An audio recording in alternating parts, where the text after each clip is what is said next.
আসিফ নাই থাকতা, এগুলো আমার কর্মী ছিল। ওরা একটু সুযোগ পেয়ে পুরো রাষ্ট্রকে কিনে খেয়েছে এইসব নগ্ন জঘন্য বর্বর উপদেষ্টা। ঠিক আছে, এদেরকে জনগণ ছাড়বে না তো, আমরা তো ছাড়বোই না, ওদেরকে কোনো ছাড় হবে না। ওদেরকে শাস্তির মুখোমুখি করা হবে, বিচারের মুখোমুখি করা হবে, লুটের টাকা ফেরত নেওয়া হবে। কই থেকে সারজিৎ হাসানাত, কই থেকে আপনারা প্রোগ্রাম করেন, টিম করে কোথেকে যান? আপনারা নিজের পকেট থেকে টাকা দিয়ে যাচ্ছেন? আরে ভাই, আপনাদের 100 সমন্বয়ক যে কজন আছে প্রত্যেকটার সাথে আমার যোগাযোগ আছে। হাসানাত, সারজিৎ এরা কিন্তু ছাত্রলীগের কর্মী ছিল, এটা অস্বীকার করার মতো না। এই বৈষম্য দূর করেন, এই টাকার হিসাব আমাদেরকে কড়াই ঘন্টায় আপনাদের দিতে হবে।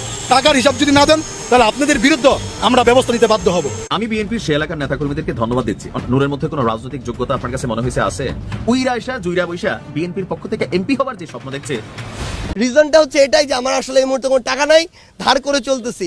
এটাই হচ্ছে রিয়েলিটি, যে আপনি আমাদের যারা সমন্বয়ক বলে যাদেরকে চিনেন তাদের পকেটে হাত দিলে কখনো 2-3 হাজার টাকাও পাবেন না। আমার পকেটে মানি ব্যাগও নাই। Wake up to reality.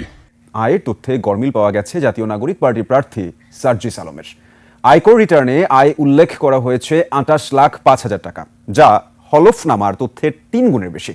এ বিষয়ে দুদক জানিয়েছে সুনির্দিষ্ট অভিযোগ। এদিকে বিএনপি নেতাদের ধাওয়া খেয়েছেন ভিপি নুরুল হক নূর। সন্ধ্যার পর বিএনপি থেকে বহিষ্কার করা হলো ভিপি নূরকে। নির্বাচন করতে পারবে না বিএনপির পক্ষ থেকে। এবার হান্নান মাসুদ টাকা চাইলেন মানুষের কাছ থেকে, তার টাকা নেই। অথচ কদিন আগেই ওমরা করে এসে চুলটুল কেটে আলাদা একটা কি বলবো লুক তৈরি করে তিনি গণমাধ্যমে বলেছিলেন তার এলাকার সব থেকে বড় বাড়িটা তার। কিন্তু তাহলে নির্বাচনের খরচ মেটানোর জন্য তিনি টাকা চাইছেন কেন? ডক্টর খলিলুর রহমান হঠাৎ করে কেন ওয়াশিংটন গেলেন? কিসের বোঝাপড়া পেতে গেছেন?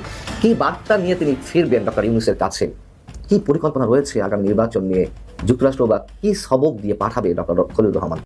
সুপ্রিয় দর্শক, আসসালামু আলাইকুম রহমতুল্লাহ। আশা করি সবাই ভালো এবং সুস্থ আছেন। স্বাগত জানাচ্ছি আমাদের আরেকটি নতুন ভিডিওতে। সুপ্রিয় দর্শক, ভিডিওর টাইটেল ভিডিওর কিছু অংশ বিশেষ দেখে আপনারা ইতিমধ্যে ধারণা করতে পেরেছেন আজকের ভিডিওটি কতটা গুরুত্বপূর্ণ।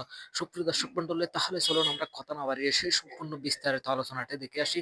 তার আগে আপনাদের প্রতি আমাদের একটা ছোট্ট রিকোয়েস্ট, যারা আমাদের চ্যানেলে কোনো নতুন চ্যানেলটি সাবস্ক্রাইব করে আমাদের সাথে থাকুন। তাহলে চলুন কথা না বাড়িয়ে বিস্তারিত আলোচনাটি দেখে আসি। রিজনটা হচ্ছে এটাই যে আমার আসলে এই মুহূর্তে কোনো টাকা নাই, ধার করে চলতেছি। এটাই হচ্ছে রিয়েলিটি, যে আপনি আমাদের যারা সমন্বয়ক বলে যাদেরকে চিনেন তাদের পকেটে হাত দিলে কখনো 2-3 হাজার টাকাও পাবেন না। আমার পকেটে মানি ব্যাগও নাই। Wake up to reality. আয়ের তথ্যে গরমিল পাওয়া গেছে জাতীয় নাগরিক পার্টির প্রার্থী সার্জিস আলমের।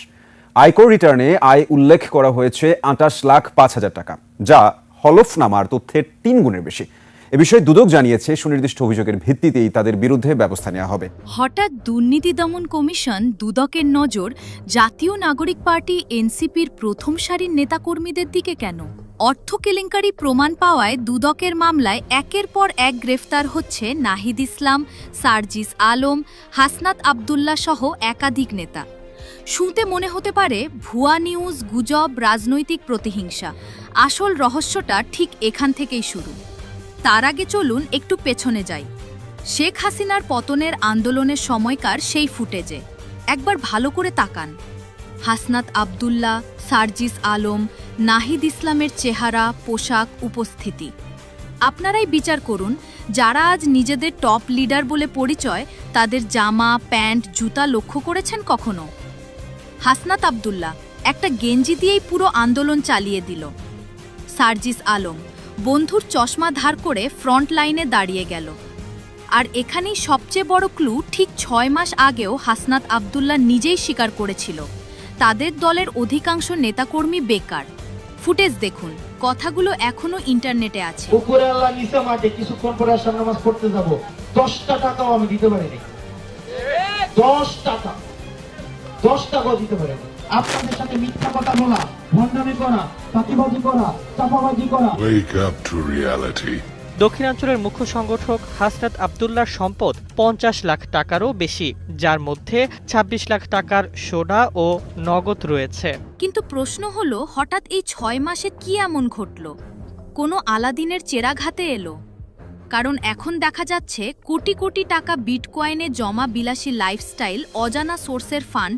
এনসিপির এই নেতাকর্মীদের দেখে কি আপনার মনে হয় তারা রাস্তায় ঘুরে চাঁদাবাজি করে? নাকি বাস্তবতা আরও ভয়ঙ্কর? চাঁদাবাজি নয়, চাঁদারদার টাকা হেঁটে হেঁটেই তাদের পকেটে পৌঁছে যায়।